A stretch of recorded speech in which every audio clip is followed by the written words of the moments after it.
Third year at the Women's March, selling my hustle, one of my original hustles. I'm a peddler selling buttons. I got this idea back in 2016 after attending the Women's March in Washington, D.C. I saw that there was people hustling, selling water bottles, selling shirts. And I thought about, when my mom was a merchant and the things that she's used to hustle and to shop and to sell. So that's where the idea of the buttons came across. And every year I continue to sell and use the money that I get here to invest it in different things. So it's been a great 3 years.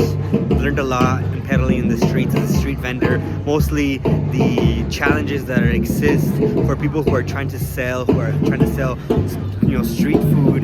There are a lot of barriers out there for us, and so I want to be a person who can champion the issue of allowing undocumented people to obtain professional and business licenses so that they can survive in this country. And I can do that through showcasing that entrepreneurship is viable and attainable, even if you're just selling on the side of the street. Hello Undocu Hustlers, welcome to the Undocu Hustle Show. I am your host, Senator Flores, and today we're going to be talking about street vending.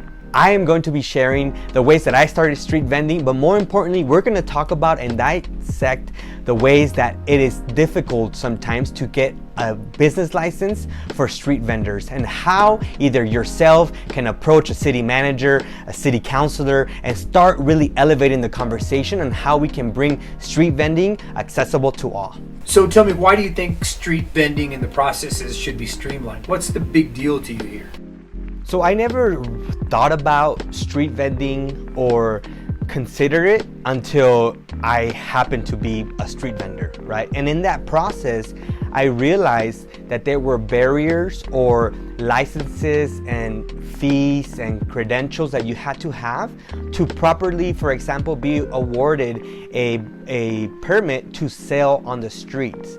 Now, I was able to quickly navigate through that system because of my privileges of knowing the language, of understanding what documents to bring, to have the proper documents to show. And automatically, I think back and I look back as to if my mom was going through this process, would she keep going, or would she just go to the route and say, you know what, I'm just gonna set up in the side of the street and hope that I don't get caught, or hope that I sell all my stuff before they approach me and say, ma'am, you can't be here. And so it is important that we give the opportunity to every citizen in any city the opportunity to be able to walk through the process in an effortless way, to be able to say, you know what, I want to sell these t-shirts outside of the Shakira concert, and I can do that very easily because there's processes that allow me to do that. So what has to change in order for that to happen? I think cities need to really look at their processes of what is it that they require to obtain a one-day permit versus a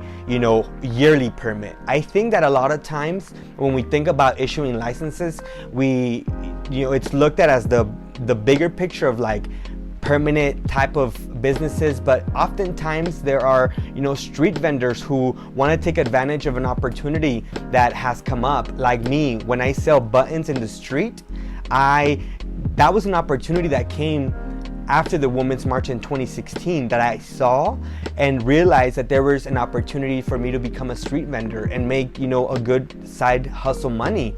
And with that, I happened to figure out the process of how to get there and get the proper licensing, which allowed me to be on the streets and selling. But as I mentioned, we need to reevaluate that process, because even for me, it was questionable and tricky at times when I didn't realize what exactly I needed. So I love what you're saying here, because it sounds like accessibility to a permit process. Like, are you saying right now it's too cumbersome? Is there too much red tape just to get a permit to sell buttons for one day at a rally? And does that process need to be streamlined? Is that what you're saying? Well, it varies city to city. And when I first started selling my buttons, the first city I sold them was the city where I was living at the moment. And so when I looked at the permitting and licensing and stuff, that was in the city of Denver. And so I realized that the city of Denver, basically they have a license for everything, which I think is smart. And they have a specific license for peddlers, it's called a peddler's license, where you are giving anywhere from 1 day or 3 days, or a temporary type of license where not a lot of the normal types of requirements that are asked for somebody who's trying to open up a brick and mortar maybe. And so, but in Philly, where I also have sold buttons, the system is the process is even easier, right? And so it varies from city to city. And so I think that there are cities who are missing the opportunity to capitalize on some of this revenue that can come in from small business owners who are trying to make it in their city. And what you can do at that point is really capture them and capture an audience of people who are trying to become entrepreneurs, and at the end of the day become, taxpayers and part of a economic system that is helpful for the entire community. So in your estimation, I know that you said that each city would have a different process. In my mind, I'm thinking like there should be an app for that, almost like it should be very Dr. Seuss in nature. What's the easiest way for a person to do this that could be developed so that they do it and it doesn't become a cumbersome project? Right. So making things accessible and available, I think, is the number one step. Like showing folks what steps are needed to, from point A to point B to ultimately getting that license, whether that be the documents that need to be presented. But I think at the end of the day, asking for less is important in terms of just needing the bare basic minimum requirements to issue that license. And a lot of times that, can be simple as providing Secretary of State information. If the Secretary of State issues you a certificate of name, I think that should be sufficient enough information for you to be able to go on to your next step, which is selling on the streets. Just let the city know that you know what I intend to sell. Here's my Secretary of State information. Here's my personal information, and then a license should be issued. I think that's the easy process. Buttons, 3 for $5.